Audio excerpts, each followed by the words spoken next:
Good morning.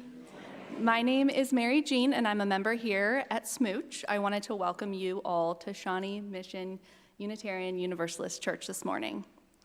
Whoever you are, whomever you love, wherever you are on your life's journey, you are welcome here. We are so happy that you have chosen this YouTube channel, this Sabbath, this sanctuary and time. We know that you have so many options on Sunday morning, and the fact that you chose to be here with us is something we celebrate. We extend an especially warm welcome to any of our visitors, anyone who may be watching online on YouTube for the first time. And if you want to follow along with the hymns and you don't have a hymnal, when we do our greeting, it's a great time to go to either side of the room and pick up the hymnal there. We now invite everyone to greet each other in any way you possibly can. Elbows if you're here, if you're online, say hi in the chat.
Thank you. It is so good to be together. And now we have a few announcements. First, Dr. Lacey.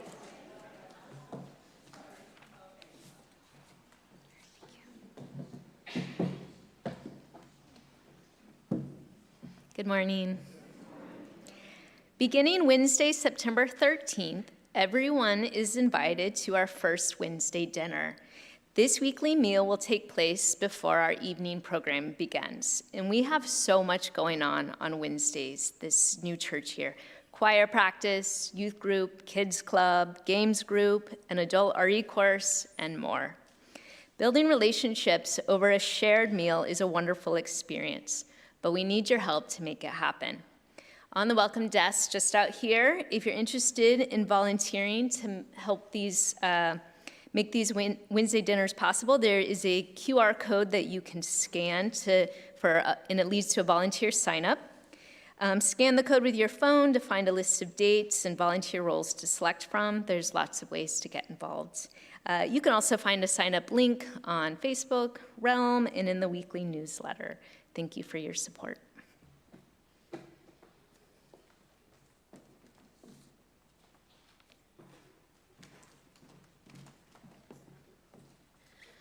We have an exciting musical treat for this morning. Please help welcome our guests, Flagship Romance.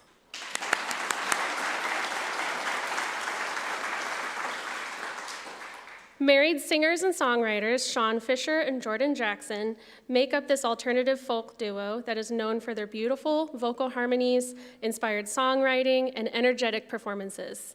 You may have already gotten to hear much of their music last night at the Green Guitar performance. Based in Louisville, Kentucky, Flagship Romance is currently on tour, and so we are very lucky that they stopped here to participate in our service with us.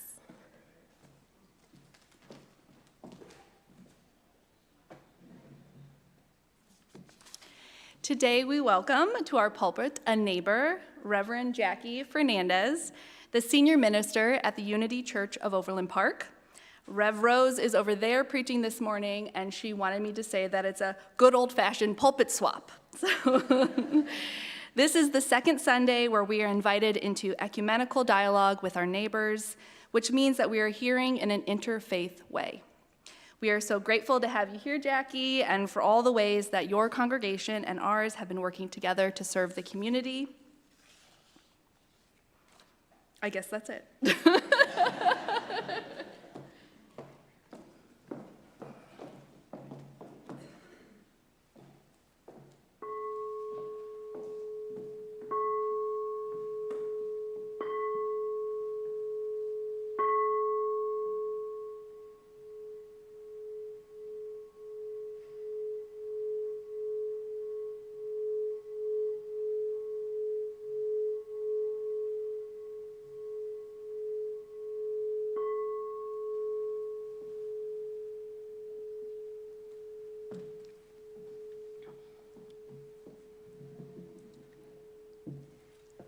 There we go. Thank you so much. I am just thrilled to be here. Just Unity Church of Overland Park, we're just down the street, and we have considered for the last few years you to be our sister community. We have participated in your reverse Advent calendar. We have participated in food drives with you. We support your food pantry, and it is a delight to be here and for Reverend Rose to be over with our community to connect in a deeper way. Our opening words today come from Quiche Maya Nobel Peace Laureate Rigoberta Menchú. What I treasure most in life is being able to dream. During my most difficult moments and complex situations, I have been able to dream of a more beautiful future. Let us dream together this morning. Come, let us worship. Please stand in body or spirit as you're able, and we will welcome this morning in song with number 1067, Mother Earth, Beloved Garden.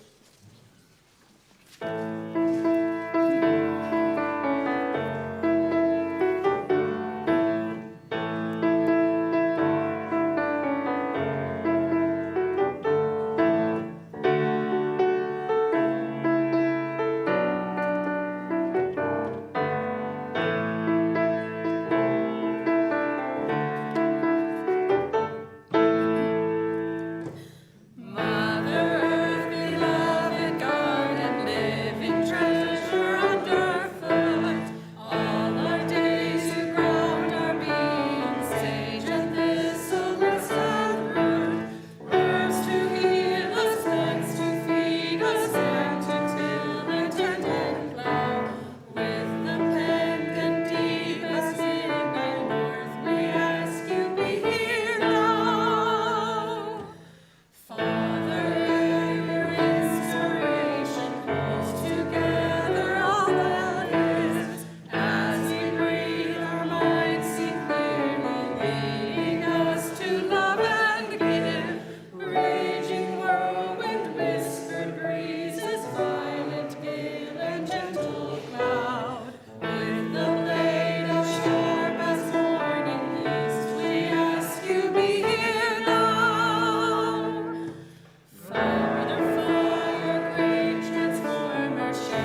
As Andre comes forward to light our chalice,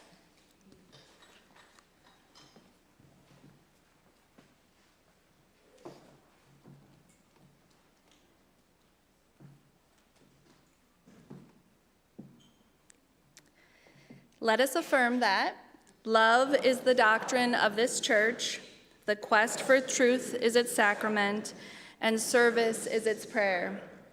To dwell together in peace, to seek knowledge in freedom, to serve humanity in fellowship, to the end that all souls shall grow into harmony with the divine.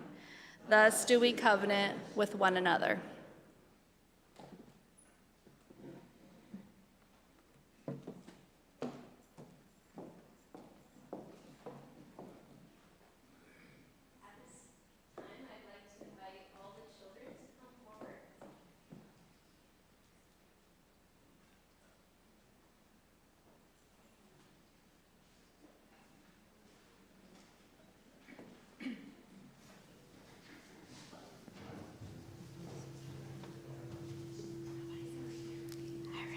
Welcome.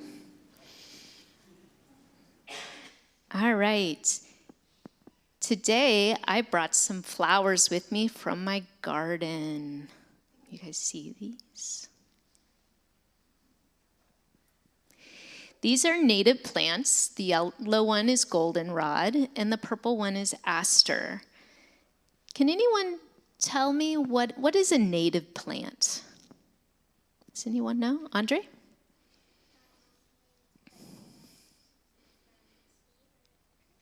Yeah, a native plant they've evolved in our area. They're adapted to our specific area, Missouri and Kansas, and they've evolved for thousands of years to survive during our hot and humid summers and our cold winters.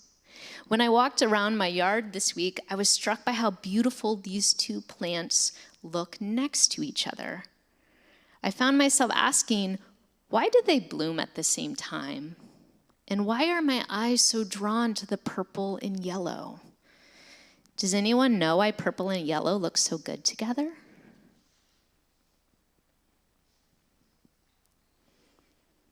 Yes?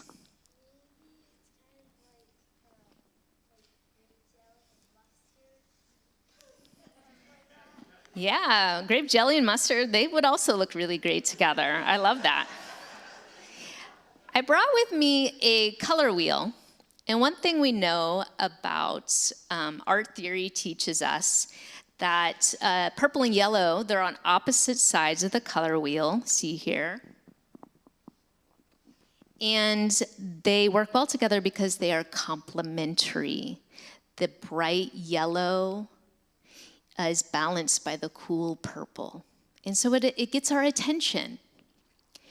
And humans have also evolved for thousands of years alongside these plants, and our eyes have adapted to their colors. We actually have 3 cells in our eyes, receptor cells. One detects red, one blue, one green, and together it allows us to see 2 more colors, purple and yellow. But this color combination doesn't just grab our attention, it also catches the attention of bees. Bees have adapted to see different range of color than us. I want you to show you something really cool. All right, see up here on the slide? A yellow flower to humans, we see yellow, but a bee sees a different range of colors. They can see ultraviolet, and when they look at a yellow flower, what they see looks like kind of like a helicopter landing pad. It's like a target. It's like the flower is saying, land here. Why is it so important that bees land on flowers? Yes. Yeah, bees carry pollen with them. Plants need pollen to produce fruits and seeds and so that they can continue to grow. Raise your hand if anyone likes eating fresh fruit. Yeah, I thought so. Our attraction to flowers like these reminds me that we are all a part of a much bigger, larger earthly relationship. Humans, flowers, bees, and so many other living things have evolved together to help each other survive. We plant flowers because we love their beauty. The flowers attract pollinators. Pollinators help plants produce fruit, which helps feed us and many other animals. It's a beautiful relationship. Unfortunately, we sometimes forget how our relationship with other living things matters a lot. And we haven't always done the best to protect the other species in our relationship. The earth is struggling right now, including native plants and pollinators. But the good news is we can take action to protect this relationship that we're in. So where do we start? I think the first step to begin protecting the earth is to notice how other species are trying to get our attention. Just like these flowers got my attention this week. Can you think of anything in nature that got your attention lately? Yeah, Andre? You saw some honeybees at the park. Yeah, they got your attention. And we could probably think of some ways to protect honeybees, right? So that we can strengthen that relationship. Has anything else in nature gotten your attention lately? Did anyone go swimming in a river or a lake or saw a waterfall or something this summer? No? But things like that can get our attention, and I think that's where we start. When nature gets our attention, we should be asking ourselves, how can I help strengthen my relationship with this other natural thing? This right here, this bouquet of flowers, has everything to do with this community. When I joined this church a year ago, all the flowers, butterflies, and birds in the prairie got my attention. Almost daily, I texted photos to my husband with the caption, "I want this in our yard. How can we make this happen?" And over the course of the year, we have planted hundreds of native species, trees, shrubs, flowers, grasses. And it has strengthened my relationship with nature in such a beautiful way. So when I walked outside this week to see this goldenrod and asters blooming, it was like they were saying to me, "Look at my beautiful flowers. I made them for you to admire. Because I want to be in a relationship with you, because we need each other." So I want to invite all of us this week to think about what living things or natural things are trying to get your attention, that want to be in relationship with you. And what actions can you take to support them and help them? All right, at this time, please join me in singing our children out to their classrooms.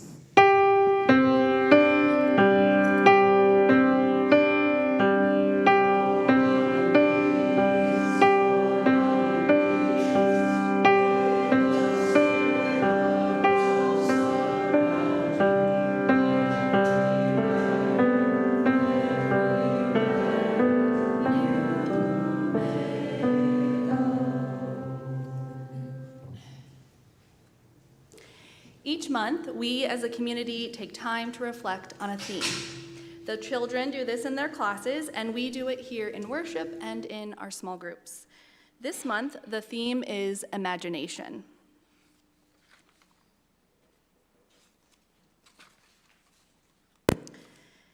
About a year ago, I was sitting around a campfire when I first encountered the term radical imagination. It was at a mindfulness retreat here in Kansas City. And last night, I asked ChatGPT, which is an artificial intelligence chatbot, to define radical imagination for me. You can pretty much type anything into this chatbot, and it spits out a well-formulated, human-like response. Who could have imagined that? Radical imagination, it said, refers to the creative and visionary capacity to conceive of and envision new possibilities that challenge the existing norms. Radical imagination involves thinking beyond the constraints of current systems and imagining transformative changes that lead to more just, equitable, and inclusive societies. Over the past year, this radical imagination idea has stuck with me, and what's even more interesting is that I have found this concept popping up in all different areas of my life. This tends to happen when you do a Soul Matters small group. You end up training your brain to scan your experience each month for the ideas and concepts related to that month's theme. Upon further reflection, these related experiences tend to stand out and often lead to a deeper understanding of the theme. This exactly happened to me earlier this month when I absent-mindedly joined a meditation class where we radically reimagined time. While we were in our meditative states, we played with bringing experiences from our past and from our future into the present moment. Then we tried to experience the now moment, how it felt in our bodies, and whether time felt fast, slow, or absent in the now moment. It was wild. Then again, it happened last week. As I was tucking my youngest daughter into bed, she told me how nervous she was to start school. So an idea popped into my head to together imagine what it would look and feel like when she walked into her kindergarten classroom for the first time. We imagined the smallest of details and talked at length until she felt safe enough to fall asleep. Then just this past Friday, I opened an email with its subject line, "Imagining a Flourishing World." In this email, the sender referenced a book called The Radical Imagination. This book offers that radical imagination is not just about dreaming of different futures. It's about bringing those possibilities back from the future to work on the present, to inspire action and new forms of solidarity today. And finally, as I met with Reverend Fernández to collaborate and prepare for today's service, she shared her sermon topic and wish for us today: to encounter a reimagining of how our connection with each other and with our planet can unite us as one humanity. She will invite us to imagine how a shared global ethic can transcend culture and religious belief and get to the universal values that we share. During our service today, I invite you to experience your own radical imagination as Reverend Fernández emphasizes how significant social change often starts with imagining and envisioning a different reality.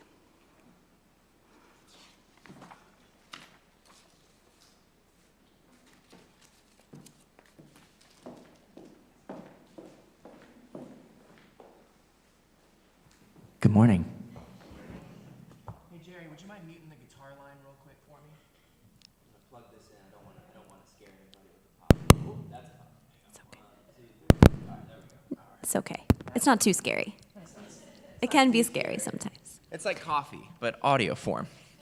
You know. So I'm Jordan. This is Sean. We're so happy to be here today. Yeah.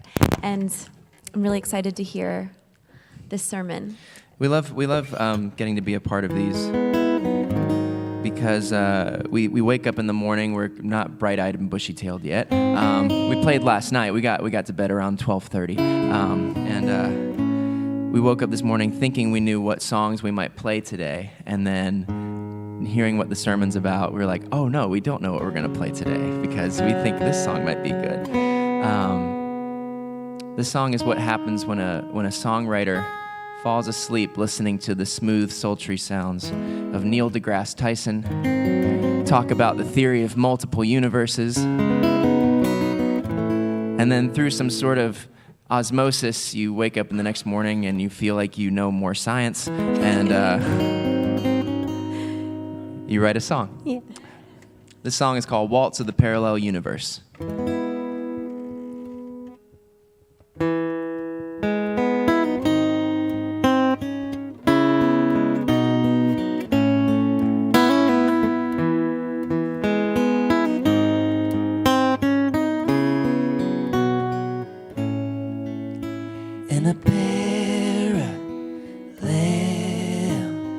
universe.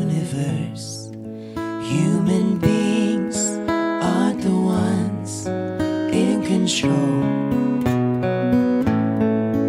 There's a new kind of species at the top of the chain. They're the ones running the show. They do it better than we could ever know. They don't poison their mother, point fingers at others. They don't even care about skin color. Don't that sound like something straight out of a dream? What a wonderful world that would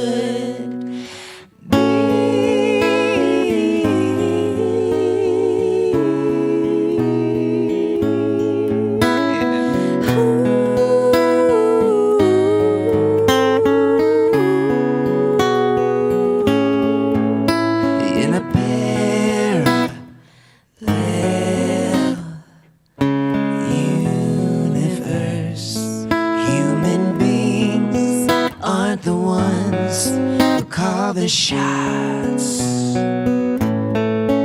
In this place there's no ego to drive you insane, and they don't send their children to war. They love better than we have ever, that's for sure. Oh, wouldn't it be lovely to not worship money or stockpile weapons like a barrel of junkies? In a parallel life, there's no power or greed. What a wonderful world that would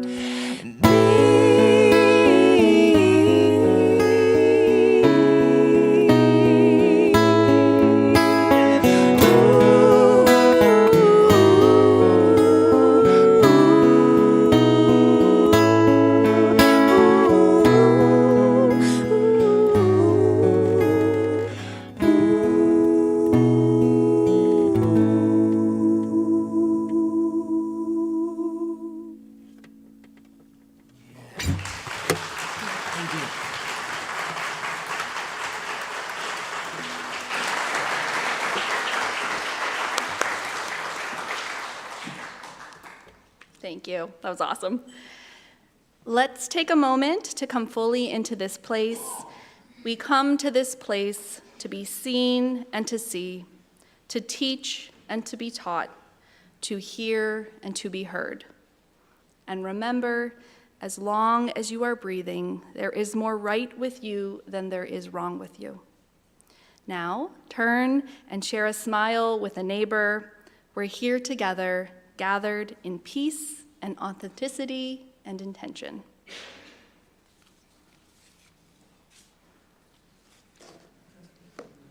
Change that up a little bit. That worked better. We come to this place to share our joys and sorrows. If you have a joy or a sorrow to share, I now invite you to come forward and light a candle. You can share what's in your heart or in your mind, and in 1 or 2 sentences, you can share with a single word, or you can share in silence and simply light a candle.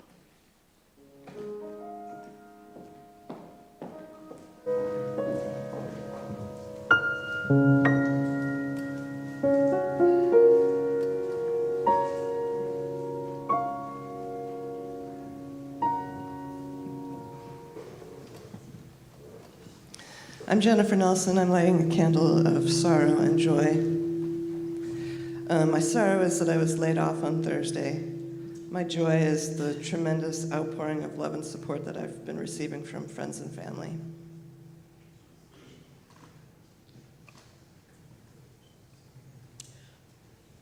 My name is Kira, and I'm lighting 2 candles. One is we lost our beloved dog on Wednesday. He was 16, and he went to join his brother. And the second candle is for my dad, who has COVID again. But it's doing well. Mom is with him. That's why they are not here doing coffee hour. But everything's going fine. I'm Shannon, and this is for my friend Lisa, who passed away this week from leukemia. Known her for over 30 years, and thinking of her and her college-age daughter. Just so thrilled that in my job I'm able to help find cures for leukemia and lymphoma. So hopefully the next person won't have to have the same end. Hi, my name's Elizabeth. I'm lighting a candle of joy and amazement that our twin daughters, Kiki and Anaya, went to college this week. And I'm also going to light a candle of joy for my friends, Mike and Jamie Paget, who continue to build the Green Guitar Folk House and invited me to help with that and brought this wonderful duo that was here last night, but of so many others as well. Thank you for the hard work you do on that.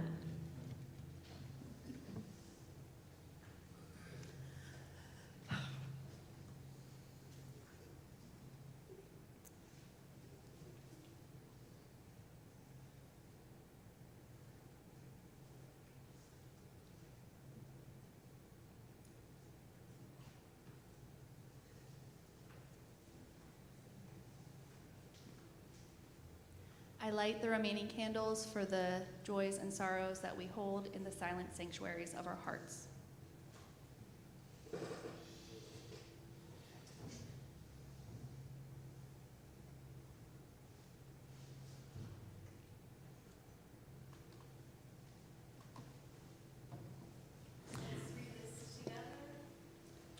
We hear your words, we witness your life in all its heaviness and brilliance, and we carry your joys and sorrows in a shared heart. And so, beloveds, we settle into this moment, knowing that we are each gathered here for united purpose, to hold space with and for each other. So we each arrive just as we are.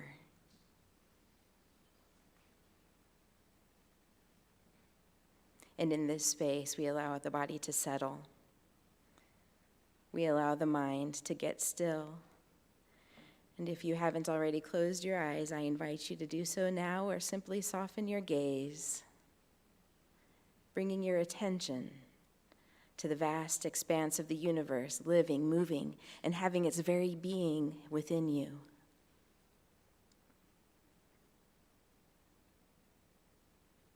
It is in the realm of all possibility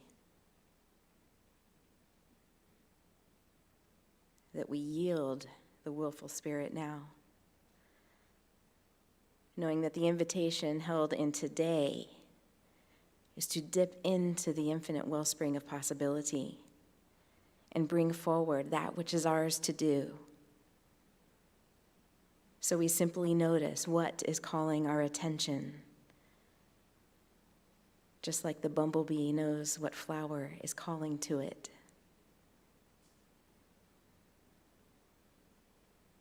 We allow the natural balance of all creation to call to us. We make ourselves available in this moment, on this day, to participate in the balance of all that is, knowing that as we give, we receive. And it begins first in the body. So we notice first this sacred body being held in a chair, on a floor, in a building, on the earth.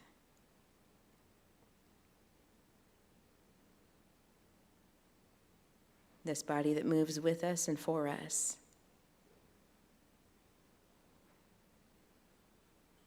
This body that is the physical expression of our identity. It is not the totality of us, but it is a sacred part of us. And so we simply say thank you to the hands and the feet, to the mind and the heart, to the digestive system, to the blood coursing through our veins, reminding us that all is well. Because you are here. You are awake, and you are willing.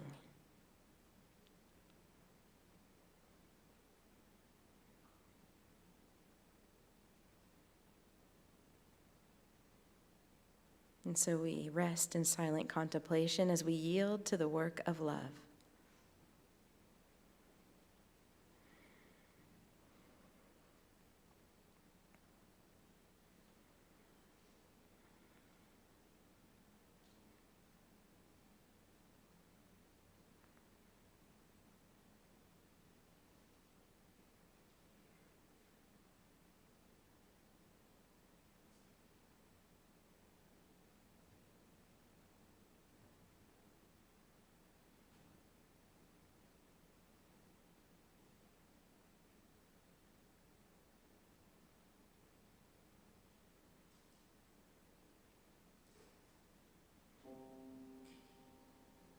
For this opportunity to touch the stillness, we are so grateful.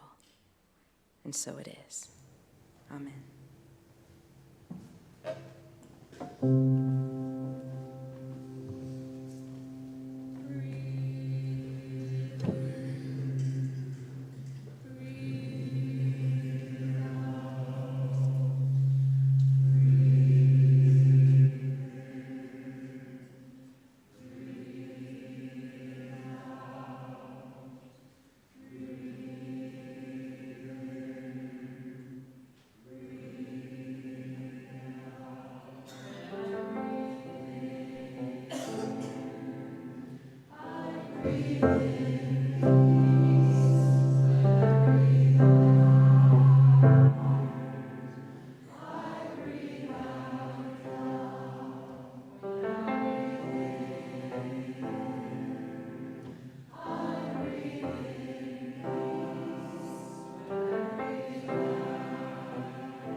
Our reading today is from Don Miguel Ruiz. He is a Mexican author and spiritual teacher known for his work on ancient Mesoamerican wisdom and personal transformation. The Circle of Fire Prayer. Today is August 27th, 2023, the day of balance on the Mayan calendar. When the divinity returns to us, when living our free will, and with all the power of our spirit, we decide to live our lives in free communion with God. With no expectations, we will live our lives with gratitude, love, loyalty, and justice. Beginning with ourselves and continuing with our brothers and sisters, we will respect all creation as the symbol of our love communion with the one who created us to the eternal happiness of humanity.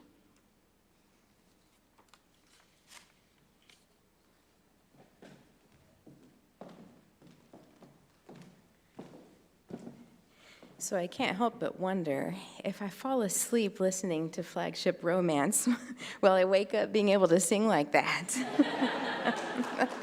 Valid question, right?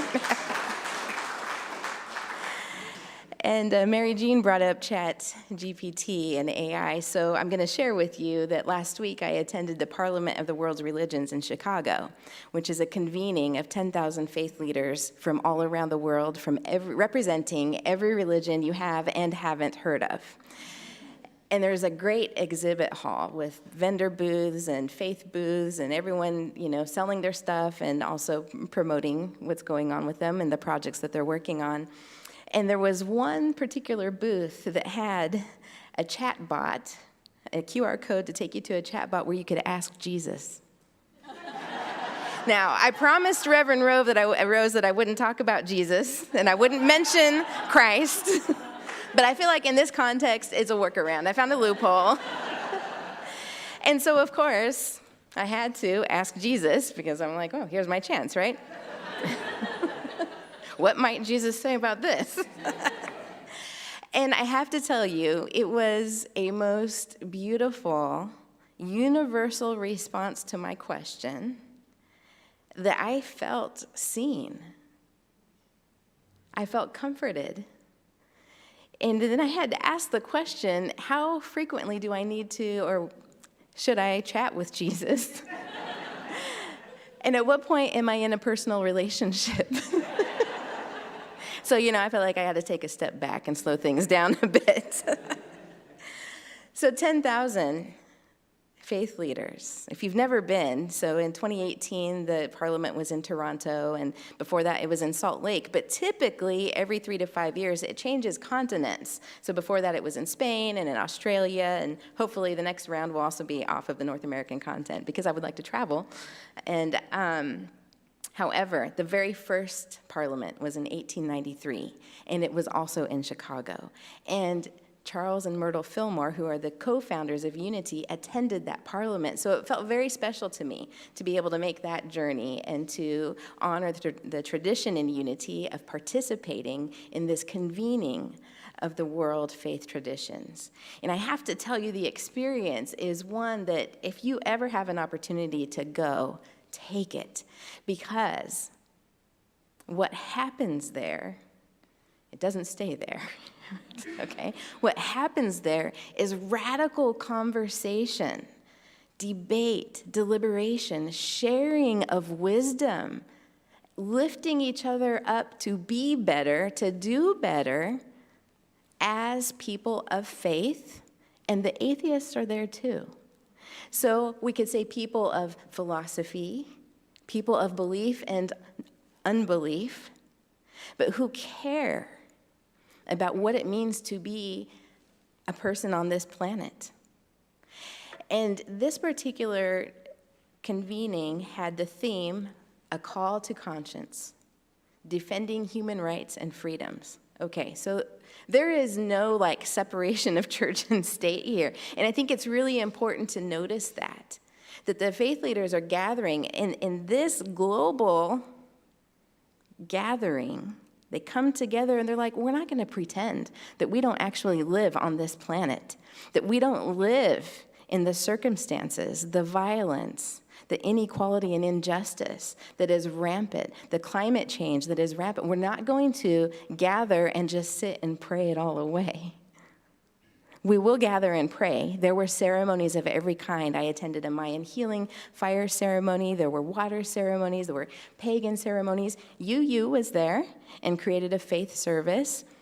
So you can participate in all of those kinds of things, but there is devoted time spent learning about the latest research in climate change, the latest research in gender theory, the latest research in the use of psychedelics in spiritual practice, right? So it covers the gamut. If there's something you are interested in that is somehow related to a spiritual practice, it's there. Richard Rohr was there, Matthew Fox was there, I got to speak with them, Michael Beckwith was there, and everyone is just there as a person, not as a celebrity. They're there as a curious person who is invested wholeheartedly in this life and in this world, and in making the experience of this life better for the generations to come. And again, ask Jesus. I want to get really ornery with that and show up to the next parliament with ask Gaia. I don't know. Okay, so the global ethic. That was a document that was actually written by the Parliament, collectively with faith leaders from all over the planet, with scientists and with atheists from all over the planet, speaking into this 14-page document written in 1993. So it needs a little updating because it's still very binary when it comes to gender equality, which is a big part of it. But they were celebrating it at this last week in Chicago and incorporating more of what's presently happening on the planet and calling people higher. And the idea behind this document as a global ethic is that we must transcend our culture, we must transcend our religion, we must transcend our philosophy and agree on universal ethical commitments and then commit to them so that we can transform our lives and transform the planet, and some might even say save ourselves from ourselves. Okay, so I want to share with you the opening statement, just actually the end of the opening statement. We are interdependent. Each of us depends on the well-being of the whole, and so we have respect for the community of living beings, for people, animals, and plants, and for the preservation of the earth, the air, the water, and the soil. We take individual responsibility for all we do. All our decisions, actions, and failure to act have consequences. It goes on to outline then what it means through the humane treatment of every person, equality, nonviolence, just economic and social order, calling for honesty and compassion, and then the opening declaration closes with this: Earth cannot be changed for the better unless the consciousness of individuals is changed first. We pledge to increase our awareness by disciplining our minds, by meditation, by prayer, or by positive thinking, without risk and a readiness to sacrifice. There can be no fundamental change in our situation. Therefore, we commit ourselves to this global ethic, to understanding one another, and to socially beneficial, peace-fostering, and nature-friendly ways of life. We invite all people, whether religious or not, to do the same. And the pens were flying as faith leaders from different traditions were signing and adding their names to this global ethic document. It is being put forth as a way that we can get over ourselves and the ways that we separate ourselves and what's important to this group or to that group, and to really lift up into a global collective and find what actually works for the betterment of all. It's no small undertaking. These are not people who are shying away from what needs to be done for the generations to come. So I wanted to share that with you. And then I wanted to give you some context for the ancient Maya cosmology. So my lineage goes back to the Yucatec Maya. And then as we come forward in time, I go back 13 generations to New Mexico. So in my family, we say the border crossed us. We didn't cross the border, right? So we were Mexican when New Mexico was not new. It was old. In the ancient Maya cosmology, this idea of balance is expressed through everything. So the word for world would literally translate to sky, earth. So it's not the planet here and then the heavens here. When we say world, what do we think of?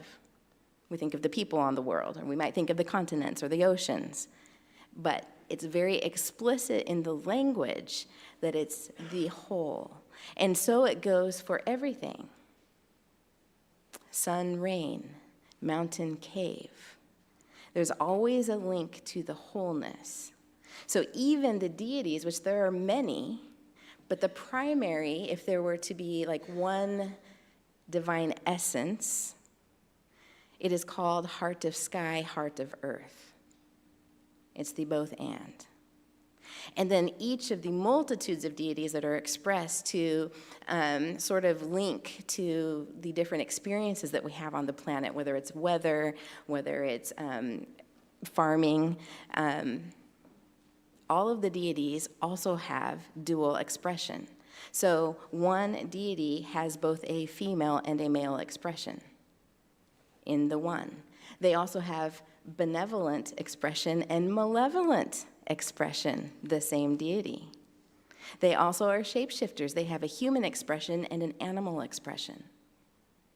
So in all of these ways, it is considered to be the whole, to have both.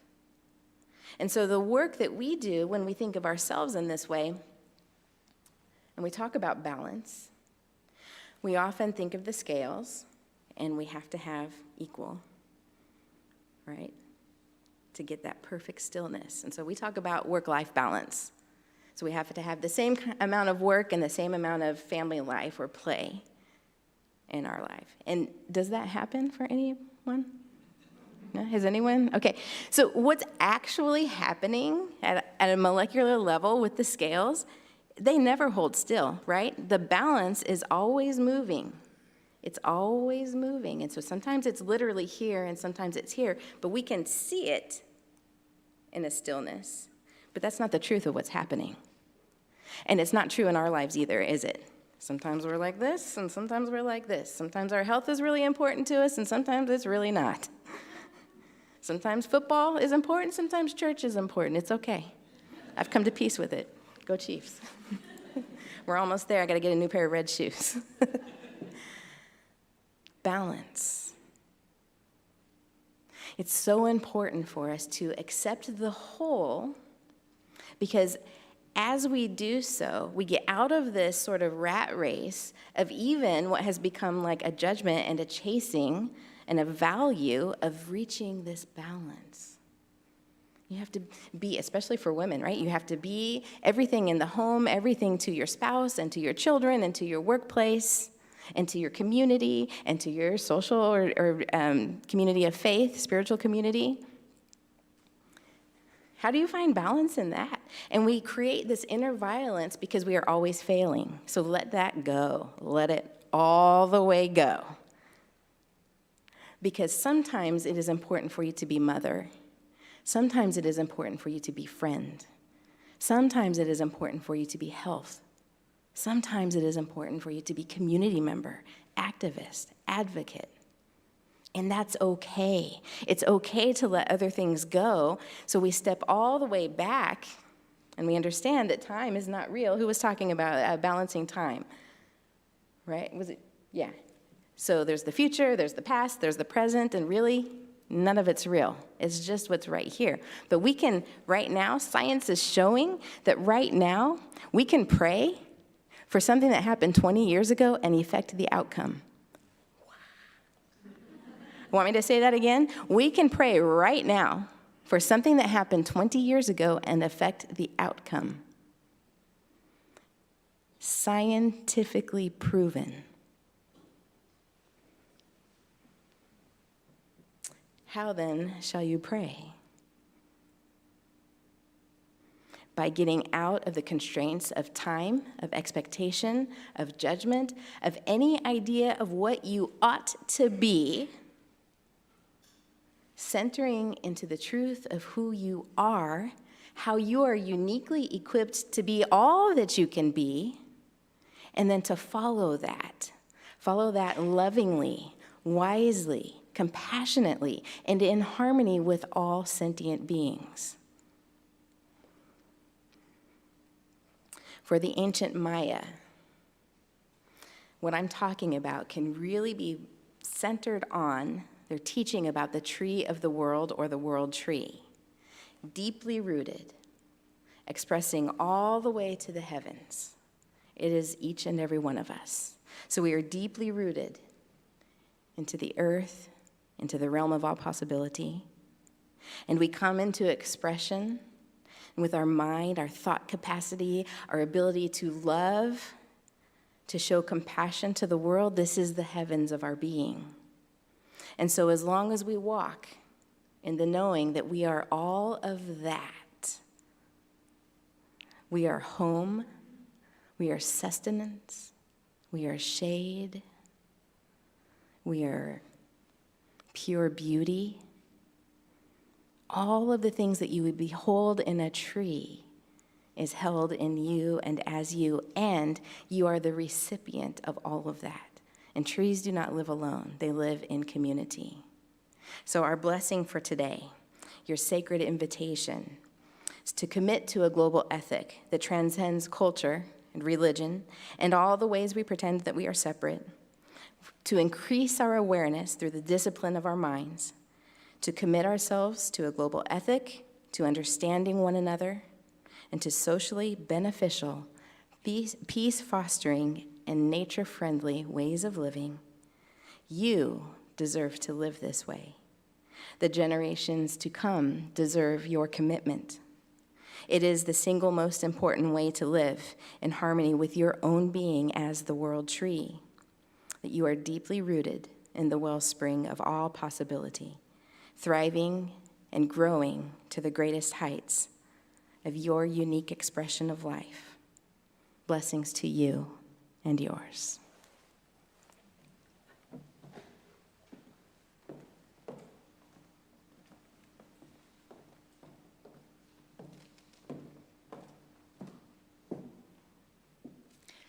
The work of the church depends on us, our generosity of time, wisdom, and financial resources.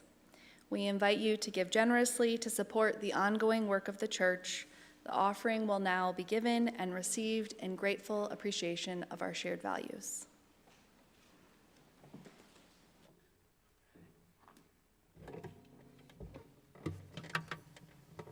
Hello again.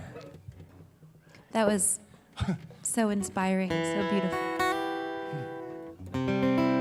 I got so much energy from that sermon that we're going to do a song that on its surface might not seem like, I don't know. I woke up this morning thinking about this song in particular because it has this dual thing going on, as mentioned in the sermon. On its surface, this might just seem like a sexy love song. But I feel like we're all in this divine dance. We have this free will that we could either be super resistant and go kicking and screaming with whatever the path opens up for us to be, or we can go with an inner non-resistance and let the flow happen and let the world show us how beautiful life can be. And the song is a love song to the muse, to that energy source, in a way that we're all kind of falling upward, as Richard Rohr says. And this is a song, or you can think of it as a sexy love song. Whatever you whatever want. you want. This song is called North Star. Here we go.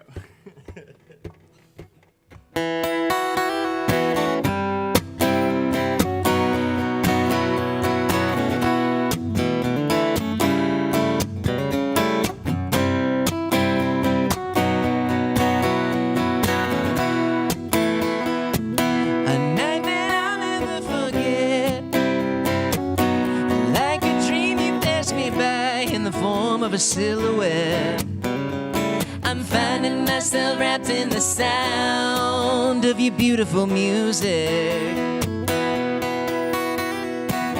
I asked your name, you smiled like you saw it coming. You can hear the thunder from my heart, the love was drumming, all against the sound of your beautiful music. And I just can't control my feet. I would follow you so far, so far. It's not discreet what you do to me. I'm calling you my North Star, North Star, yeah.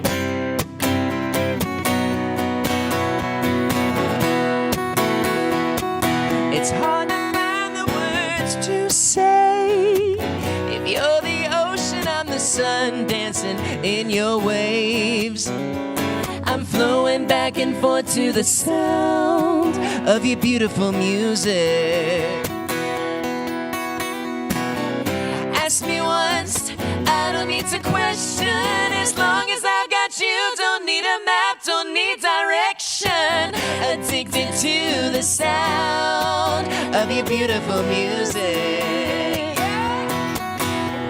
And I just can't control my feet. I would follow you so far, so far. It's not discreet what you do to me. I'm calling you my North Star, North Star, yeah.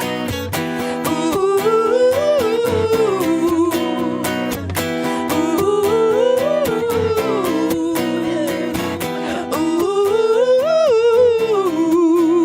ooh, ooh.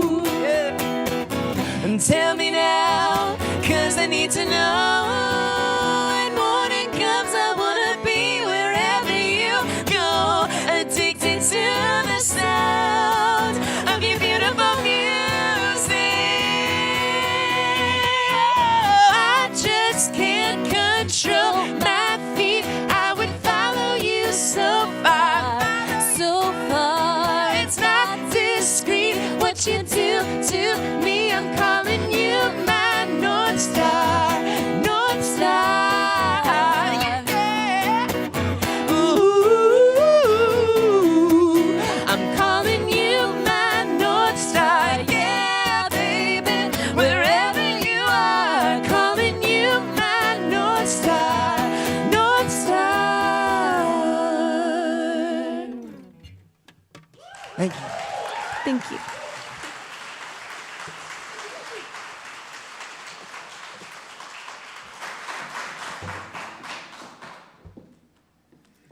We extinguish this flame, but not the light of truth, the warmth of community, or the fire of commitment. These we carry in our hearts until we are together again.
In the words of Black Elk, we don't need to heal the planet. She can heal herself. We just need to stop making her sick. So do what you can do this week. You don't have to do everything, but you can do one thing, to go be the harmony, the peace that you have been called to be. Blessings to you.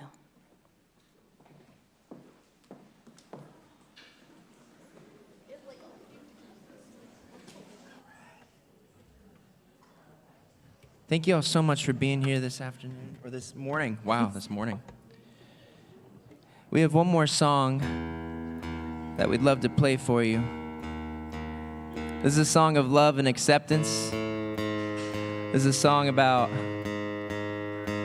here we go. You want to introduce this one? I'll tune. So I had a dream when the two of us were touring in North Carolina one time. We were in Asheville, which we love. And I woke up from my dream and I couldn't really remember everything. It was a little hazy, but the one thing that I remembered was that I met Jesus in Buddha's backyard. And that was pretty cool. So I told Sean about my dream and he said, well, I think we're gonna write a song about that. So we wrote this song, and throughout the years, we've played it around North America, and at first we thought it might kind of ruffle some feathers in certain areas. And it turns out that it has really been such a blessing for us because we've seen how it's transcended, the lines that some of us, the boundaries that some of us have. And so we hope that this gives you a little bit of joy and hope today. Yeah. And the song is called Buddha's Backyard. And after this, we'll be hanging out, drinking coffee, getting properly caffeinated with y'all.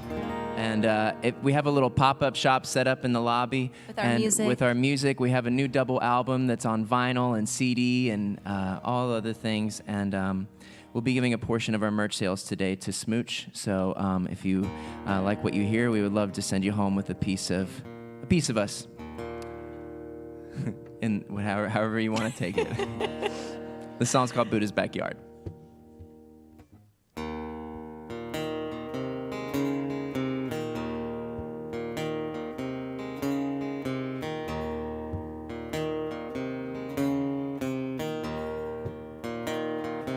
I met Jesus in Buddha's backyard.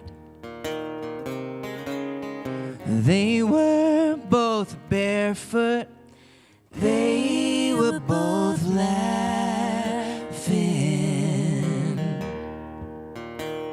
And they said, why do you make life so hard? We gave you free will, so why are you still a slave to yourself? Yeah, I met Jesus in Buddha's backyard. Yeah. And I saw God in the eyes of a child, and in the reflection I saw where we came from. 'Cause we don't arrive fearfully wired, and we're not born racist, no. We're born with mercy. How soon we forget.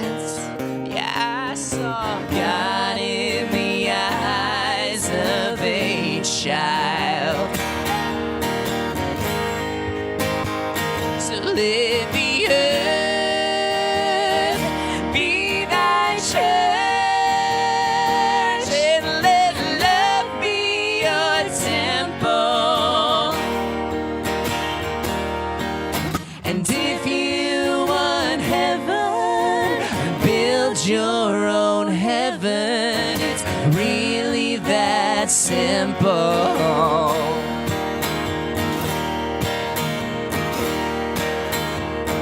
And I'll find grace in the invalid, grace in the poor. I'll find grace in the palm of my hand. And I'll see grace in the atheist, the Torah, the Quran. I'll find grace in whatever I can.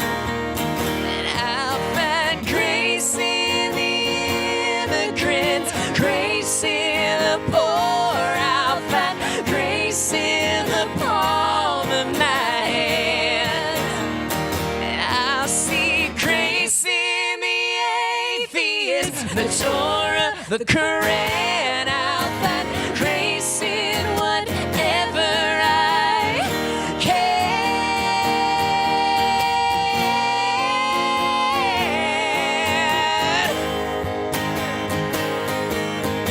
Ooh, whatever I can.